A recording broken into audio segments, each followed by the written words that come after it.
اور بلیک میل بھی یوز کرتا ہے اپنی بات منوانے کے لیے. تو اب صدر ٹرمپ جو ہیں ان کا تو ان کے یہ کنسیڈریشنز ہوں گے کہ آگے مڈ ٹرمز آ رہے ہیں, ان کی پاپولیرٹی آلریڈی نیچے جا رہی ہے, یہ جنگ پاپولر نہیں ہے امریکہ کے اندر. ماضی میں جو ہم نے جنگیں دیکھی جس میں امریکہ نے حصہ لیا اس میں بہت زیادہ اپروول تھا جنگ کے لیے, اور آج بہت کم ہے اس کی نسبت. لیکن بہرحال وہ اسرائیلی لابی بہت اسٹرانگ ہے امریکہ کے اندر.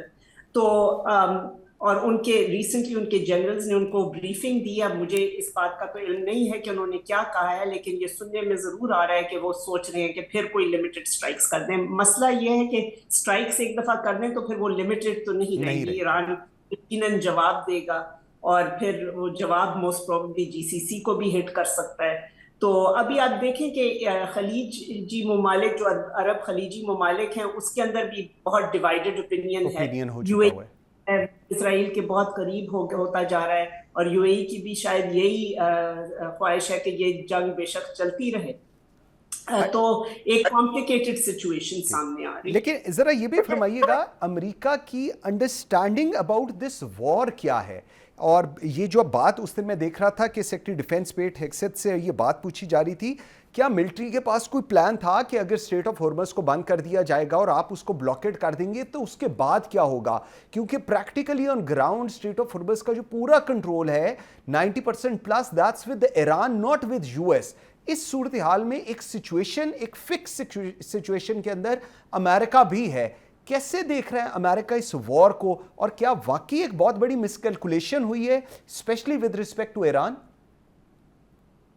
جی آئی تھنک ہوئی ہے, اور اگین میں کہوں گی کہ یہ اسرائیل کی باتوں میں آ جانا اس دفعہ امریکہ کے لیے بہت نقصان دہ ثابت ہوا ہے, کیونکہ آپ کی بات صحیح ہے کہ جو اسٹریٹ آف ہارموز ہے اس کا کنٹرول بیسکلی ایران کے پاس ہے. انہوں نے اب کاؤنٹر بلاکیڈ کی ہے جو کہ میں سمجھتی ہوں کہ ایران کو بھی ہٹ کر رہی ہے. وہ جب آپ جنگ میں حصہ انٹر کر جاتے ہیں تو پھر آپ کے لیے یہ پریڈکشن کرنا ہمیشہ کہ آپ کا دوسرا فریق کیا کرے گا, کیسا رسپونڈ کرے گا, اس کو ہمیشہ پہلے سے بوجھ لینا اتنا آسان نہیں ہوتا. تو میں امریکہ کے جو ہدف تھے اس جنگ میں جانے کے وہ تو بالکل مختلف تھے. وہ تو یہ تھے کہ جی آپ ایران میں ہم رجیم چینج کر دیں گے, ان کا نیوکلیئر پروگرام بالکل ختم کر دیں گے, اور ایک فرینڈلی گورنمنٹ لا کے تو اسرائیل کا کے لیے آسانی پیدا کریں گے خطے کے اندر. تو وہ تو کچھ بھی نہیں ہو سکتا, بلکہ اس کے برعکس یہ ہوا کہ ایران نے اسٹریٹ آف ہارموز کو بلاک کر دیا, اور پھر جی سی سی کنٹریز کو اچھا خاصا ہٹ کیا, اسرائیل کو بھی ہٹ کیا. لیکن ایک ایران نے گلوبل اکانومی کو بیسکلی اپنا ریئیکشن گلوبل اکانومی کی طرف ان کا اشارہ تھا, بیکاز ان کو پچھلے 40 سال سے گلوبل اکانومی کا حصہ نہیں بنانے دیا. تو ایران کو اس بات کا میرا خیال ہے کافی غصہ تھا, اور وہ غصہ انہوں نے اس طرح نکالا جو کہ ایک ان کے پوائنٹ آف ویو سے اگر دیکھا جائے تو کافی کامیاب اسٹریٹجی. لیکن بالکل ٹھیک کہہ رہی ہیں, لیکن اس میں جی آپ پلیز کنٹینیو کیجئے. جی یہ کہنا تھا کہ اب بات یہ ہے کہ ایران نے جتنے گینز کر لیے, اور یقیناً ایران کے گینز ہوئے ہیں اس جنگ کے اندر, اب اگر وہ گینز وہ کنسولیڈیٹ کر لیں اور اس موقع کی اس موقع سے فائدہ اٹھا لیں کہ ٹرمپ کو ایک آف ریمپ جیسے کہ وہ کہہ رہے ہیں چاہیے اس وقت, تو شاید ان دا لانگ رن ہر ایک کے لیے خطے میں بہتر ہو. لیکن میں سمجھتی ہوں انا کا بھی مسئلہ ہے دونوں طرف, نہ صرف ایران میں, سیریس قسم کا. بالکل ٹھیک کہہ رہی ہیں. لیکن اگر جو میں اس بات کو سمجھ رہے ہیں ہم لوگ, اگر یہ جیو اکنامک فیز ہے تو کیا آپ کو لگتا ہے کہ اکنامک پریشر خود ایک افیکٹو ویپن بن چکا ہے وداؤٹ فارمل بلاکیڈ؟ آپ کو لگتا ہے یہ ٹھیک ہے؟ آپ کا مطلب ہے کہ جیسے جو ایران اگر بلاکیڈ نہ کرے؟ جی دیکھیں نا, ایک یہ پوری جو کانفلکٹ ہے یہ اگر جیو اکنامک فیز میں داخل ہو چکا ہے تو اس کے بعد یہ جو اکنامک پریشر ہے یہ خود ایک افیکٹو ویپن بن چکا ہے وداؤٹ فارمل بلاکیڈ. ہاں, I think economics has been a huge part of this from the beginning. I mean, Iran کو تو جو اتنے سینکشنز لگائے گئے اور جو اتنے ان کے ایسٹس فریز کیے, تو وہ ایک قسم کا اکنامک وارفیئر ہی تھا نا جو پچھلے 40 سال سے ایران سہ رہا تھا. بالکل. اب پھر اوباما, جب صدر اوباما پریزیڈنٹ تھے امریکہ کے, تو اس وقت پالیسی بدل رہی تھی, تبدیل ہو رہی تھی.